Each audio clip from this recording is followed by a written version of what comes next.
지금 취임 후 10여일 만에 G7 참석을 위해서 6월 16일부터 1박 3일간 첫 해외 방문길에 오르십니다. 카나다가 우리를 초청을 했기 때문에 이제 시작이 된 건데요. 이러한 초청은 G7이 민주주의의 강인성을 보여준 경제강국 대한민국, 그리고 새로 출범한 새 정부에 대해서 큰 기대를 가지고 있음을 보여줍니다. 기본적으로 이재명 정부는 이번 G7 참석을 계기로 글로벌 번영에 기여하는 외교를 다하면서 한 G7 파트너십 강화를 추진해 갈 겁니다. 조금 세부적으로 말씀을 드려보겠습니다. 이 대통령께서 첫 외교 일정으로 G7 정상회의에 참석하는 것은 여러 가지 의의를 갖는데 한 4가지 정도로 정리를 해볼 수 있습니다. 하나는 지난번에 계엄 위기로 한국의 민주주의가 위기에 처했습니다. 그런데 그 위기를 지금 극복을 하고 민주 한국이 돌아왔다 라는 메시지를 국제사회에 알리는 첫 국제 무대가 될 겁니다. 한국 민주주의의 회복을 널리 알리는 의미가 있겠습니다.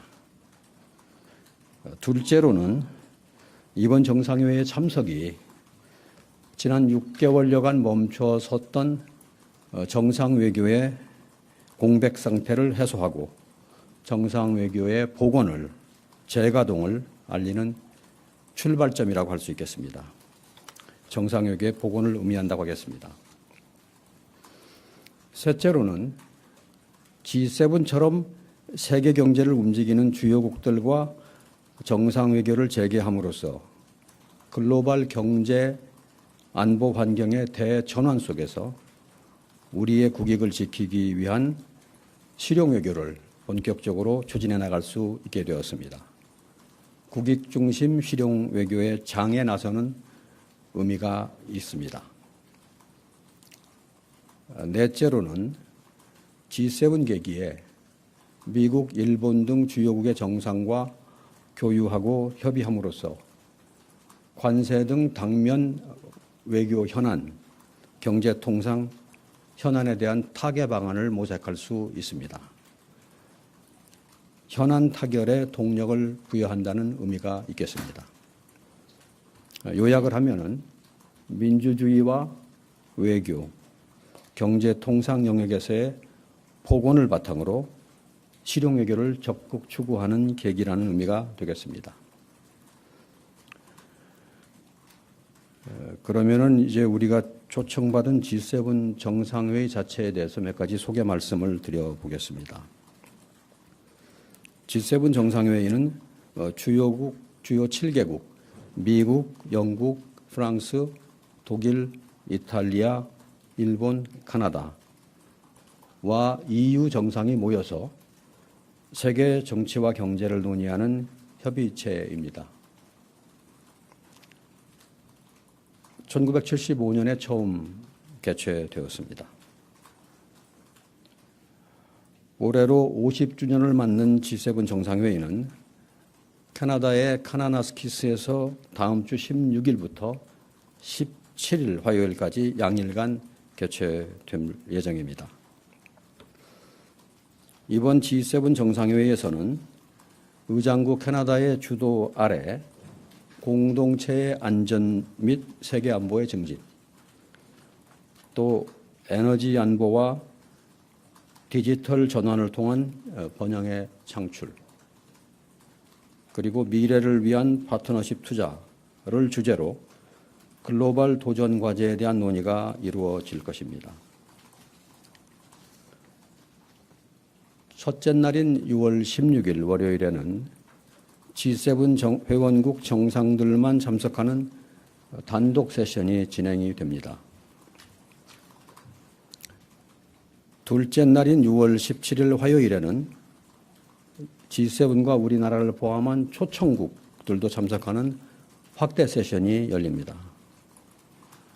다음으로는 주요 일정에 대해서 말씀을 드리겠습니다. 이재명 대통령 내외부는 6월 16일 월요일입니다. 출국을 하시고 당일 오후에 캐나다의 캘거리에 도착을 하십니다.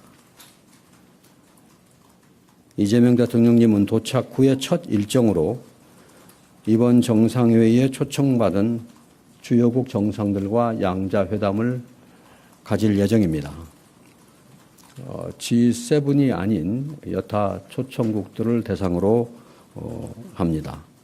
지금까지 몇몇 국가들과 회담 일정을 조율하고 있습니다만 구체 사항은 확정이 되는 대로 다시 말씀을 드리겠습니다. 참고로 이번 G7 정상회의에는 우리나라 외에도 수개국과 또 수개의 국제기구, 유엔을 포함하여가 초청을 받았습니다. 양자회담 일정에 이어서 대통령님 내외분께서는 6월 16일 저녁 캐나다가 주최하는 공식 일정에 참석하실 예정입니다. 다음 날인 6월 17일 화요일 오전에 대통령께서는 캘거리에서 약 100km 떨어져 있는 카나나스키스로 이동을 하십니다. 그래서 G7 정상회의 일정에 참여하시게 됩니다.